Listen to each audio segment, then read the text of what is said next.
আপনি যখন লজ্জা লেখেন বা প্রকাশ করেন, আপনার তো অনেক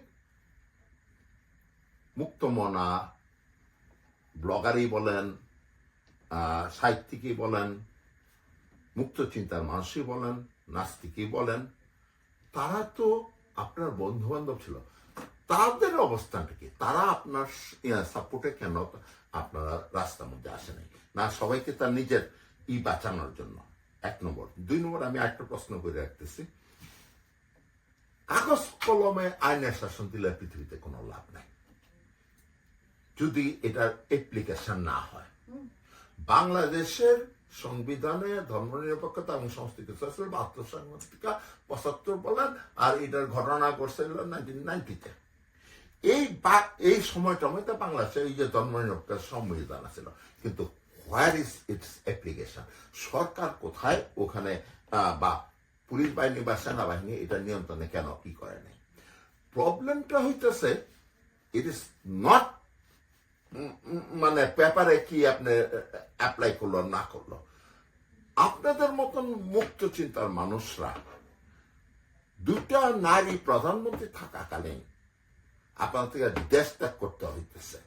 2 জন নারী প্রধানমন্ত্রী, এই আওয়ামী লীগ বলেন বিএনপি বলেন, থাকাকালীন ব্লগারদের, এই গণতন্ত্রের ধারক বাহকের তাদেরকে ব্লগারদেরকে হত্যা করা হয়েছে, ব্লগারদেরকে দেশ ত্যাগ করতে বাধ্য, তাদের জেলে নিছে। এখন প্রশ্ন হইল, কাগজ কলমের না দিয়া সত্যিকারের গণতন্ত্র, সত্যিকারের হিউম্যান রাইটস প্রতিষ্ঠা করতে হইলে আপনি কি আশা করেন এই সরকার বা বাংলাদেশের জনগণ বা মৌলবাদী জনগোষ্ঠী যারা ইরানের মতন বাংলাদেশের জনগণকে নিয়ন্ত্রণ করতেছে, তাদের চিন্তা ভাবনাকে একদম প্রভাবান্বিত করে ইসলামাইজ করে ফেলতেছে? এই সম্বন্ধে আপনার একটুখানি ডিটেলস বলেন। আপনার আজকে এটা আলোচনার ব্যাপার, আমরা কোনো বক্তব্য না, আপনার আলোচনা। আমি মনে করি যে সংবিধান এটাও কাগজ কলমের থাকাটাও খুব জরুরি, আইন থাকাটা খুবই জরুরি। তারপর তো ওটা প্রয়োগ করতে হবে। আর দেখা যায় যে প্রয়োগ কেউই করেনি, সত্যিকারের ধর্মনিরপেক্ষতা কেউই চায়নি। কারণ আমরা দেখেছি এরশাদ যখন রাষ্ট্রধর্ম ইসলাম করলো, তখন এটা তো আইনত উনি করতে পারেন না। কেউ তো দাবি করেন যে রাষ্ট্রধর্ম ইসলাম চাই। ওটাও করেছে হচ্ছে মৌলবাদীদের খুশি করার জন্য, তো ঠিক ক্ষমতায় থাকার জন্য। এই শাসকেরা এই কাজটা করে গেছে, ক্ষমতায় থাকার জন্য মসজিদ মাদ্রাসা গড়েছে, ওতে জিহাদি পয়দা হয়েছে। তো সত্যিকারের সেকুলার রাষ্ট্র হলে কেউ ধর্মীয় প্রতিষ্ঠান গড়ে না। হাসিনা কত 560টা মডেল মসজিদ করেছিলেন। কেন করেছিলেন? মসজিদের অভাব দেশে ছিল। এই যে ক্ষমতায় টিকে থাকার জন্য ধর্মান্ধদের খুশি করতে হবে, ধর্মীয় প্রতিষ্ঠান তৈরি করতে হবে, মাদ্রাসা করতে হবে। একটা দেশ যখন সত্যিকার উন্নত করতে চাই যদি একটা দেশকে, তখন আমাদের দেখতে হবে বাক স্বাধীনতা আছে কিনা, সত্যিকার গণতন্ত্র আছে কিনা, দেশে সত্যিকার ধর্মনিরপেক্ষতা আছে কিনা। যদি ধর্মনিরপেক্ষ রাষ্ট্রে কখনোই শাসক গিয়ে মসজিদ করে না, মাদ্রাসা করে না, এটা দায়িত্ব নয়, এটা কোনো শাসকের দায়িত্ব নয়। তারপর বাংলা সংস্কৃতি আমরা দেখেছি 70 দশকে, এমনকি 80 দশকে, কিন্তু তারপরে কি দেখেছি? বা সাংস্কৃতিক অনুষ্ঠান বন্ধ হয়ে গেল, ওয়াজ শুরু হলো। এই যে ওয়াজের অনুমতি এই শাসকেরা দিয়েছে, এই ওয়াজে হিন্দু বিরোধী লোকেরা, এই ওয়াইজরা বা ওয়াজিরা হিন্দুদের বিরুদ্ধে কথা বলছে, যুব সমাজকে ব্রেইন ওয়াশ করছে, নারীদের বিরুদ্ধে কথা বলছে। এবং আমি যদি কোনো বিজ্ঞান মনস্ক কথা বলতে চাই, আমি কিন্তু অনুমতি পাবো না বাংলাদেশে। আমি বাংলাদেশে ঢোকারই অনুমতি দেয়নি। কোনো মুক্ত চিন্তককে অনুমতি দেওয়া হবে না যে তুমি এই এই ধর্মান্ধদের বিরুদ্ধে তুমি কথা বলো, তুমি এই রকম র্যালি করো, সেগুলোর পারমিশন দেওয়া হবে না। কিন্তু পারমিশন দেওয়া হয়েছে। সে বিএনপি হোক, আওয়ামী লীগ হোক, জাতীয় পার্টি হোক, সবাই এই এই ধর্মান্ধ গোষ্ঠীকে তারা মদত দিয়েছে। তারা যেন তাদের ইচ্ছে মতো এই ওয়াজ করতে পারে, যেন ইচ্ছে মতো মসজিদে যা ইচ্ছে তাই বলতে পারে, হিন্দুদের বিরুদ্ধে, নারীদের বিরুদ্ধে। তা করে গেছে, কন্ট্রোল করা হয়নি, মাদ্রাসা কন্ট্রোল করা হয়নি। হাসিনা সর্বনাশ করেছেন মাদ্রাসার ডিগ্রিকে বিশ্ববিদ্যালয়ের ডিগ্রির সমমানের করে। তিনি কৌমি মাতা হয়েছেন। এখন এতই অনন্তকাল তিনি ক্ষমতায় টিকে থাকতে চেয়েছেন। সবাই যারাই ক্ষমতায় আসে অনন্তকাল টিকে থাকতে চায়, সেই জন্য ধর্মকে ব্যবহার করে। এই যে ধর্মকে, বিশেষ করে ইসলামকে তারা ব্যবহার করেছে, সে কারণেই জিহাদিদের কারখানা তৈরি হয়েছে। এই মসজিদ মাদ্রাসাগুলো জিহাদিদের কারখানা। এখন তুমি যদি লক্ষ লক্ষ জিহাদি পয়দা করো এই দেশে, হ্যাঁ, জাস্ট ক্ষমতায় টিকে থাকার জন্য, এই মূর্খ অশিক্ষিতের ভোট পাওয়ার জন্য, তাহলে কি করে ওই ধর্মনিরপেক্ষতা সত্যিকার ভাবে কাজ করবে সমাজে? কাজ করেনি। তো সেই কারণে এই অবস্থা আমরা দেখছি। কিন্তু এখনো সময় আছে, যদিও খুব কষ্টকর হবে। আবার এই মসজিদ মাদ্রাসাগুলোকে, আমি তো মনে করি যে মাদ্রাসাগুলোকে স্কুল করে ফেলা হোক, মসজিদগুলোকে মিউজিয়াম বানিয়ে ফেলা হোক, বা বিজ্ঞান একাডেমি বানিয়ে ফেলা হোক। কারণ এত মসজিদের দরকার নেই। আগে আমি যখন ছোট ছিলাম, 70 দশকে, আমি দেখেছি আমাদের বিরাট মহল্লায় একটা করে মসজিদ, শুধু বয়স্ক লোকেরা যেত। এখন 100টা মসজিদ। যুব সমাজ গিয়ে ভিড় করে ফেলে, মসজিদে জায়গা হয় না, রাস্তা ব্লক করে তারা নামাজ পড়ে। ইসলামাইজেশন শুরু হয়েছে, ওহাবিজম এসে গেছে। এখন এই দেশকে এই ইসলামের হাত থেকে, সেই বর্বর মানসিকতা থেকে কিভাবে মুক্ত করা যায়, কিভাবে হিন্দুদের বাঁচানো যায়, কিভাবে নারীদের বাঁচানো যায়, কিভাবে প্রগতিশীল মানুষকে বাঁচানো যায়, আমি জানি না। আমি তারপরও সরকারের কাছে আবেদন করি যে এখনো সময় আছে, তোমরা দেশকে পরিবর্তন করো, দেশকে সভ্য দেশ হিসেবে গড়ে তোলো। ওকে, আমার প্রশ্ন আছে আপনাকে। ধন্যবাদ দিদি। আপনাকে একটি প্রশ্ন করব। আমার কথা হলো, আপনি বহুদিন ধরে ইউরোপ এবং ভারতের বিভিন্ন শহরে থেকেছেন। এত বছর পর আজ আপনার কাছে বাড়ি বা স্বদেশ মানে ঠিক কি? বাড়ি, আমি খুব দেশে ফিরতে চাইতাম। 94 সালে আমাকে দেশ থেকে বের করে দিয়েছে খালেদা জিয়া। এরপর আমার মার অসুখের সময় আমি 98 সালে দেশে ঢুকেছিলাম, যদিও হাসিনা তখন ক্ষমতায় ঢুকতে দিতে চাননি। হাসিনা আমাকে বের করে দিয়েছেন একই পদ্ধতিতে। ওই ধর্মীয় অনুভূতিতে আঘাত দিয়েছে, এইরকম মামলা টামলা সরকার করে আমাকে বের করেছেন। এখন পর্যন্ত আমি এই যে দেশে ফেরার যে আকুতি আমার ছিল ইউরোপ থেকে, দেশে ফিরতে পারিনি বলে আমি কলকাতায় ফিরেছিলাম। কলকাতাতেও এই একই অবস্থা হয়েছে। ওখানেও সরকার আমাকে বের করে দিয়েছে পশ্চিমবঙ্গ থেকে 3.5 বছর পর। আর এখন আমি বাঙালি লেখক, কিন্তু আমি না পারি বাংলাদেশে থাকতে, না পারি পশ্চিমবঙ্গে থাকতে। বাংলার মূল ভূমিতে আমার থাকার কোনো অধিকার নেই। কিন্তু তাহলে আমার ঘর কোথায়, আমার বাড়ি কোথায়? কোথাও নেই। আমি যাযাবরের মতো আজ এখানে কাল ওখানে ঘুরছি। আমার কোনো ঘর বাড়ি নেই, আমার কোনো দেশ নেই। কিন্তু তারপর আমি দেখেছি আছে মানুষ যারা আমাকে ভালোবাসে, মানুষ যারা একই রকম আদর্শে বিশ্বাস করে, যারা মানবাধিকারে বিশ্বাস করে, নারীর অধিকারে বিশ্বাস করে, সংখ্যালঘুর অধিকারে বিশ্বাস করে, পশু পাখির অধিকারে বিশ্বাস করে, তারা আমার আদর্শের সঙ্গে তাদের আদর্শের মেলে। সেই মানুষই আমার দেশ। ওকে, 2 নম্বর প্রশ্ন আমি করবো আপনাকে। এটা নারীবাদ সম্বন্ধে। আপনি কি মনে করেন ধর্ম এবং পিতৃতন্ত্র একে অপরের পরিপূরক? দক্ষিণ এশিয়ার মতো রক্ষণশীল বাংলাদেশ সমাজে কি আসলে ধর্মনিরপেক্ষ নারীবাদ সম্ভব? হ্যাঁ, সম্ভব। ধর্মনিরপেক্ষতা সম্ভব। একটা শিশু ইউরোপেও তো অনেক মানুষই ধার্মিক আছে, তাই বলে কি রাষ্ট্রকে সেকুলার করা যায়নি? ধর্মটা ব্যক্তিগত ব্যাপার। তুমি ধর্ম মানো, তুমি ঘরে ধর্ম পালন করো, কিন্তু রাষ্ট্রের কোনো অধিকার নেই ধর্ম পালন করার। রাষ্ট্রের কোনো ধর্ম থাকতে পারে না। রাষ্ট্রের কাজ নয় ধর্মীয় প্রতিষ্ঠান তৈরি করা বা উপাসনালয় তৈরি করা, যে কোনো ধর্মেরই প্রতিষ্ঠান তৈরি করা রাষ্ট্রের কাজ নয়।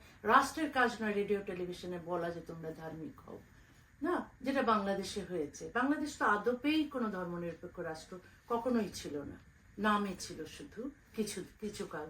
তারপর তো ওটা পরিবর্তন হয়েছে, সংবিধানে বিসমিল্লাহির রহমানির রাহিম বসানো হয়েছে, রাষ্ট্রধর্ম আনা হয়েছে।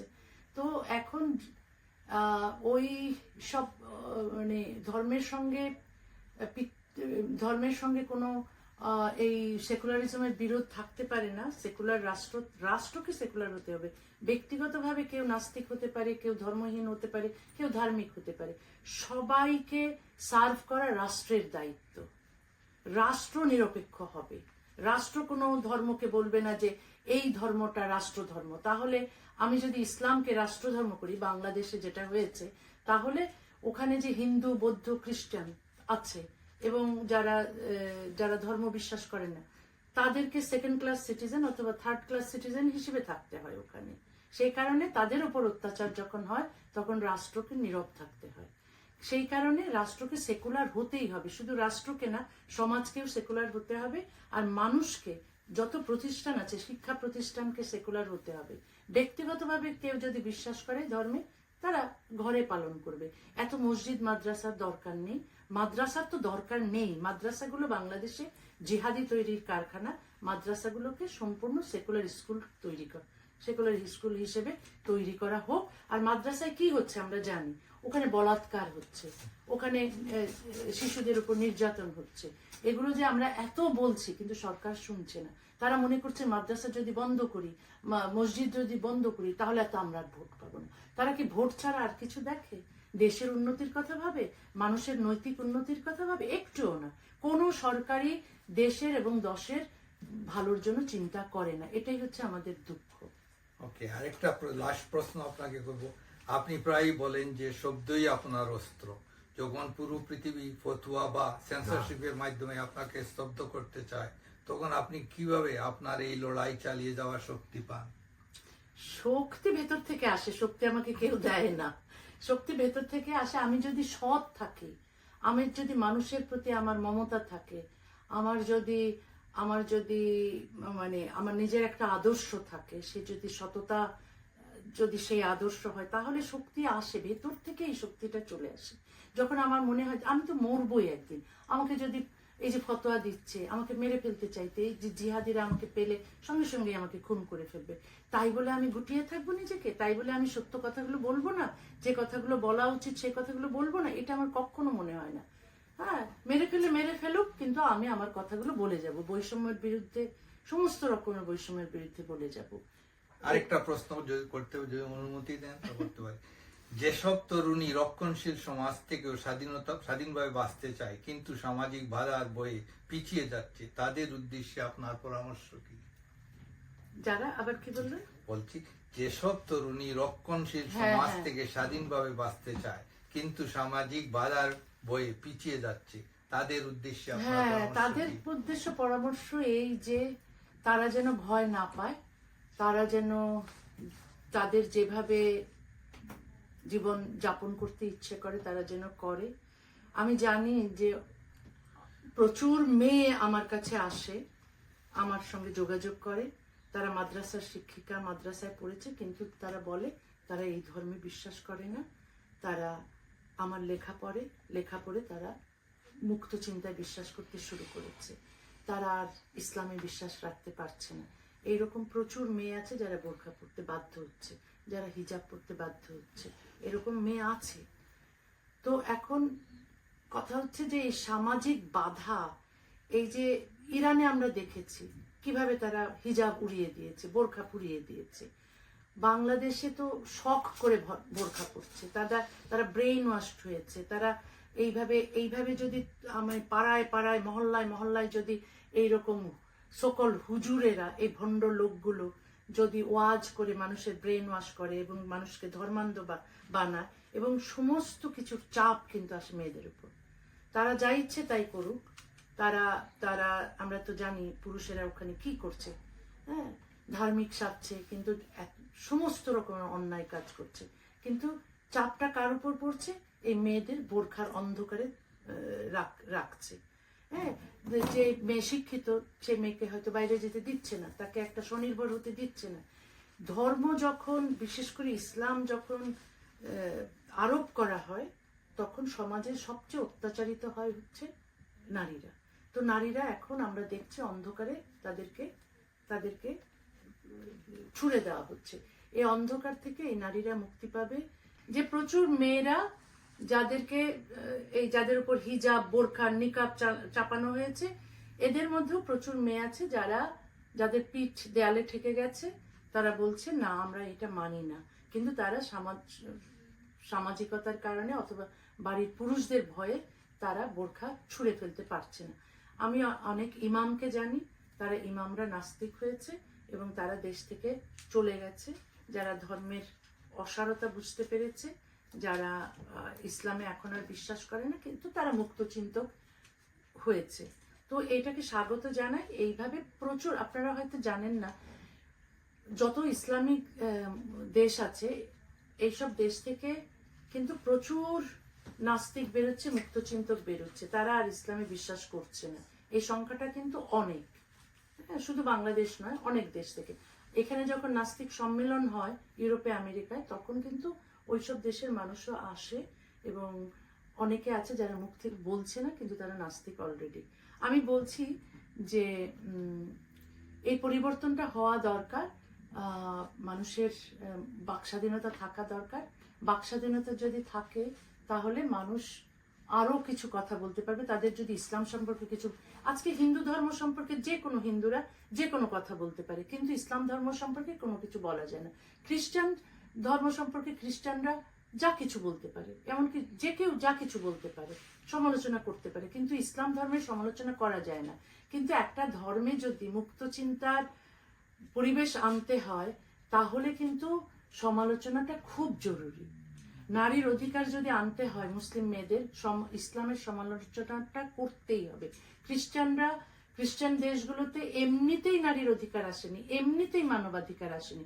ধর্মে যত মানবাধিকারের বিরুদ্ধে যা কিছু কথা ছিল, নারীর অধিকারের বিরুদ্ধে যা কিছু কথা ছিল, বুদ্ধিজীবীরা, লেখকেরা এবং মুক্ত চিন্তকরা এর বিরুদ্ধে প্রতিবাদ করেছে। একটা সময় প্রতিবাদ করা যেত না, ওখানে ইনকুইজিশন ছিল। একটা সময় খ্রিস্টান কান্ট্রিতে মানুষকে মেরে ফেলা হতো যদি গডের বিরুদ্ধে কিছু বলতো। আজকাল কিচ্ছু হয় না, যে কেউ যা কিছু বলতে পারে।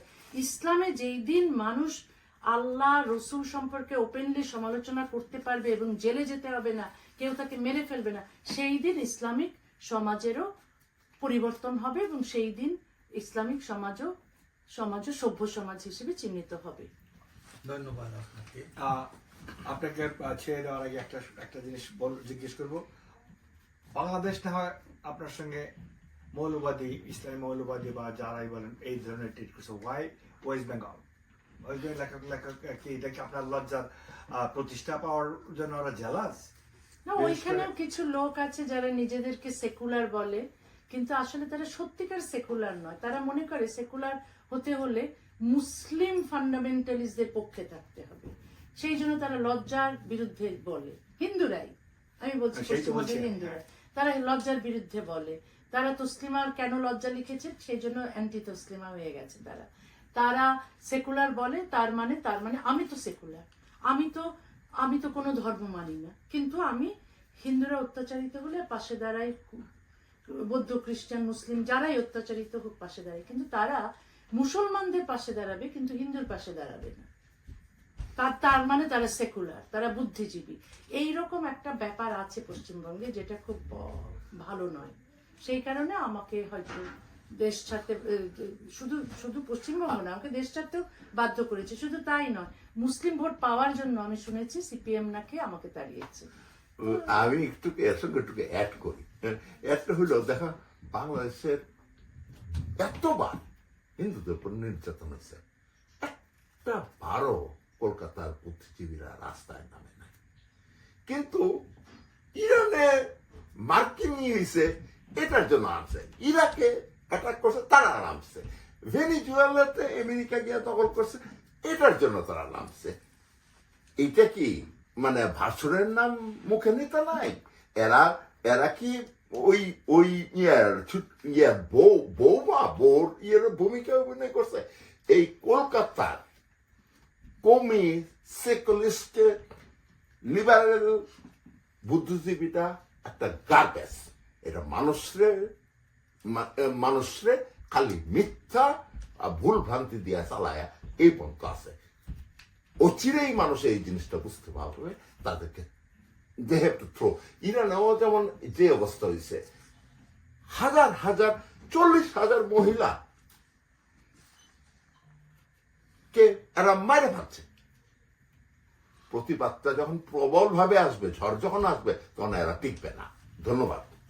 ধন্যবাদ দিদি। তারপরে Thank you, আপনি আমাদের সাথে জয়েন করার জন্য আপনাকে অশেষ ধন্যবাদ। নেক্সট টাইম আমরা আপনার সাথে আবার আমরা কন্টিনিউ করবো। Thank you. ওকে, ধন্যবাদ। অনেক ধন্যবাদ। ধন্যবাদ সবাইকে। ধন্যবাদ দিলে কম হবে, তাই ধন্যবাদ দিবই না। কারণ আপনাকে যদি আবারও পাই, আপনি যেভাবে কথা বলেন, আপনার সঙ্গে আলোচনায় চলে, আপনাকে প্রশ্ন করা চলে না, তাই আমি প্রশ্ন না করার চেষ্টাই করেছি। শুধু আরেকবার যদি কোনোদিন কথা হয়, তা আপনি পশ্চিম বাংলা সম্বন্ধে একটু হ্যাঁ, জানান। নিশ্চয়ই নিশ্চয়ই।